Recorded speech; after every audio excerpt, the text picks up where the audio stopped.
নমস্কাৰ, আজি হৈছে 25 ফেব্ৰুৱাৰী। অসমৰ লগতে ভাৰতৰ বিভিন্ন প্ৰান্তৰ পৰা আজি ৰাতিপুৱাৰ কেইবাটাও খবৰ আহি পৰিছে। এই মুহূৰ্তত জনাইছোঁ আজিৰ প্ৰথমটো খবৰ। অসমে গঢ়িবলৈ গৈ আছে এডভান্টেজ আছাম 2.0। কেনেদৰে লাভান্বিত হ'ব অসমবাসী, এই মুহূৰ্তত জনাই যাম আমাৰ সমূহ দৰ্শকক যে আজি সন্ধিয়া 7 বজাত উদ্বোধন হ'ব এডভান্টেজ আছাম 2.0।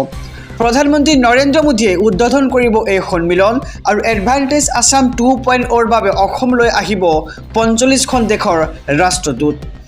সন্মিলনত অংশগ্ৰহণ কৰিব দেশ বিদেশৰ শীৰ্ষ বিষয়া আৰু বিনিয়োগকাৰীসকল। অষ্ট্ৰেলিয়া, ভূটান, জাৰ্মানী, ইণ্ডোনেছিয়াই অংশ ল'ব এই সন্মিলনত। জাপান, মালয়েছিয়া, ছিংগাপুৰ, থাইলেণ্ড, ইউকেও ল'ব সন্মিলনত অংশ। আৰু এডভান্টেজ আছাম 2.0ৰ বাবে আড়ম্বৰপূৰ্ণ আয়োজন ৰাজ্য চৰকাৰৰ আৰু 1.22 লাখ কোটি টকাৰ বিনিয়োগৰ চুক্তিত অনুমোদন ৰাজ্য চৰকাৰৰ। জিলা পৰ্যায়ত হ'ব 2590খন বুজাবুজিৰ চুক্তি। এডভান্টেজ আছাম 2.0ৰ বিনিয়োগৰ চুক্তিত অনুমোদন ৰাজ্যিক কেবিনেটৰ। আৰু সংবাদমেলযোগে এই কথা ঘোষণা কৰে ৰাজ্যৰ মুখ্যমন্ত্ৰী ডক্টৰ হিমন্ত বিশ্ব শৰ্মাই। জনাইছোঁ খবৰটো যে আজি সন্ধিয়া 7 বজাত উদ্বোধন কৰা হ'ব এডভান্টেজ আছাম 2.0 আৰু দেশৰ প্ৰধানমন্ত্ৰী নৰেন্দ্ৰ মোদীয়ে উদ্বোধন কৰিব এই সন্মিলন। এডভান্টেজ আছাম 2.0ৰ বাবে অসমলৈ আহিব 45খন দেশৰ ৰাষ্ট্ৰদূত। এই মুহূৰ্তত জনাইছোঁ আজিৰ দ্বিতীয় নম্বৰ খবৰটো।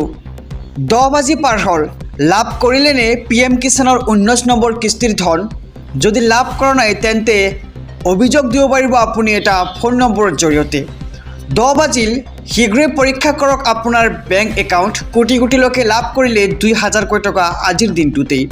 যদিহে আপুনি ধন লাভ কৰা নাই তেন্তে শীঘ্ৰেই কৰক অভিযোগ। প্ৰকাশ পালে হেল্পলাইন নম্বৰ। অভিযোগ কৰক আপুনি 155261 অথবা 01124300606 নম্বৰত। আপুনি নম্বৰটো লিখি লওক অথবা স্ক্ৰীনশ্বট ৰাখক। অভিযোগ কৰাৰ 5 মিনিটৰ ভিতৰতে আপুনি লাভ কৰিব ধন। এই মুহূৰ্তৰ খবৰ জনাইছোঁ যে আজি কোটি কোটি লোকে লাভ কৰিলে 2000 কোটি টকা। আপুনি যদি লাভ কৰা নাই তেন্তে এই নম্বৰটোৰ জৰিয়তে আপুনি দিব পাৰিব অভিযোগ। যদিহে আপুনি ধন লাভ কৰা নাই তেন্তে শীঘ্ৰেই কৰক অভিযোগ। প্ৰকাশ পালে হেল্পলাইন নম্বৰ আৰু আপুনি অভিযোগ কৰক 155261 অথবা 01124300606 নম্বৰৰ জৰিয়তে। আৰু আপুনি অভিযোগ কৰাৰ 5 মিনিটৰ ভিতৰতেই লাভ কৰিব ধন। আহিছোঁ পৰৱৰ্তী খবৰৰ মাজলৈ। ৰাজ্যবাসীৰ বাবে এক ভাল খবৰ। ব্যৱসায় কৰিবলৈ আপুনি পাব চৰকাৰী সুবিধা। 3 দিনৰ ভিতৰত কৰক আবেদন। ঘোষণা ৰাজ্যৰ মুখ্যমন্ত্ৰী ডক্টৰ হিমন্ত বিশ্ব শৰ্মাৰ। এই মুহূৰ্তৰ খবৰ জনাই যাম আমাৰ সমূহ দৰ্শকক যে ৰাজ্যৰ লাখ লাখ যুৱক যুৱতীৰ বাবে ডাঙৰ খবৰ দিলে মুখ্যমন্ত্ৰী ডক্টৰ হিমন্ত বিশ্ব শৰ্মাই। আপোনাৰ হাতত মাত্ৰ 3 দিন সময়। ব্যৱসায় বাণিজ্যৰ বাবে টকা দিব চৰকাৰে। আপুনি এতিয়া কৰক CMAAAত গৈ আবেদন। আৰু মুখ্যমন্ত্ৰী আত্মনিৰ্ভৰ আঁচনি আবেদন প্ৰক্ৰিয়া শেষ হ'বগৈ 28 ফেব্ৰুৱাৰীত। আৰু বৰ্তমানলৈকে 50,000 যুৱকে সম্পূৰ্ণ কৰিছে আবেদন প্ৰক্ৰিয়া। যিসকলে এতিয়ালৈকে আবেদন কৰা নাই তেওঁলোকক শীঘ্ৰেই আবেদন কৰাৰ আহ্বান মুখ্যমন্ত্ৰীৰ। আপুনি পাব 2 লাখৰ পৰা 5 লাখ টকালৈকে ধন। আৰু আবেদন সম্পূৰ্ণ কৰক আৰু ধন সংগ্ৰহ কৰক। আপোনাৰ হাতত মাত্ৰ কেইটামান দিন আছে আবেদনৰ বাবে। উদ্যমী যুৱক যুৱতীৰ সাৰথি হ'ব এই ধন আৰু তেওঁলোকে আৰম্ভ কৰিব পাৰিব নিজে ব্যৱসায়। 2ৰ পৰা 5 লাখ টকালৈ ৰাজ সাহায্যযুক্ত ধন পাব ব্যৱসায়ৰ বাবে। আৰু আবেদন কৰিবলৈ আপুনি লগ ইন কৰক। আপুনি ক'ত কেনেদৰে কি কৰিব লাগিব সবিশেষ জনাইছোঁ ভিডিঅ'খনৰ যোগেদি। গতিকে ভিডিঅ'খন চাই থাকক।